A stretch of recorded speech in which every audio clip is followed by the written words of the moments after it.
All right, let's kick things off with a story about Zoom. It's the app that tells you which of your friends have bookshelves and the reason every work call now looks like the beginning of the Brady Bunch. From the beginning of these shutdowns, everyone who can has been using video calling apps to work from home. But now, a judge in Florida is reminding people that just because you're at home doesn't mean you're not at work. One South Florida judge is telling lawyers that they need to dress nicer for their Zoom calls. Broward County Judge Dennis Bailey says that he's been seeing people dressed pretty casually here. He says one attorney called in without a shirt on and a woman was still under the covers in her bed. One person was seen in beach gear while poolside during the hearing. The judge wants everyone to treat court hearings as they were actually in court and dress appropriately. Okay, I'm not gonna lie. I'm a little conflicted about this story. Because look, on the one hand, I agree with the judge. Just because you're stuck in the house and zooming into work doesn't mean all of a sudden you can dress like the before photo on Queer Eye. On the other hand, if you're stuck in the house and zooming into work, maybe we shouldn't have to pretend like this whole situation is dignified. I'm watching my roommate take a dump with the door open right now. It really doesn't matter if I'm wearing a suit. It also makes you realize how simple human beings are, right? Someone just changes their outfit and all of a sudden, we act completely differently. That guy's in a bathing suit. I can't take legal advice from him. Oh, hold on, never mind. Now he put a silk thing around his neck. Yeah, that guy's a professional something. Now, while some people are trying to keep up with the charade of normal life, one family who's stuck in the house in North Carolina, they've just decided to lean into the craziness by starting what they call the Quarantine Olympics. Yeah. And this involves made-up events like blindfolded toilet paper dodgeball and straw drinking water races. And they've kicked off a brand new viral trend.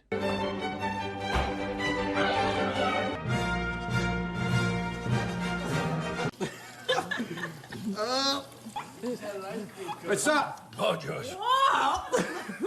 Okay, people, I am officially a fan of the Quarantine Olympics. And if you ask me, these sports are just as legitimate as the real Olympic sports. Because if we're honest, all sports were made because people were just bored and looking for stuff to do. What is basketball? Basketball is just throwing a circle into a bucket. Yeah, I said it, LeBron James. What are you gonna do? Come find me? You can't leave your house. Please don't leave your house, LeBron. I'm just joking. So, I mean, if you think about it, drinking water out of a straw quickly while another thing is pouring the water, that'll probably be its own league in 50 years, right?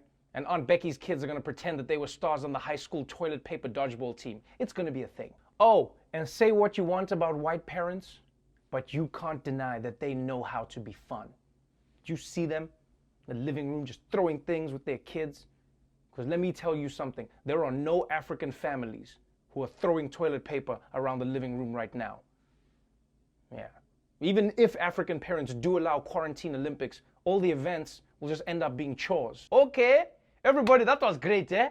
Now let's see who's the best at cleaning the kitchen. But Dad, we want to throw toilet paper like it's Tik Tok Olympics.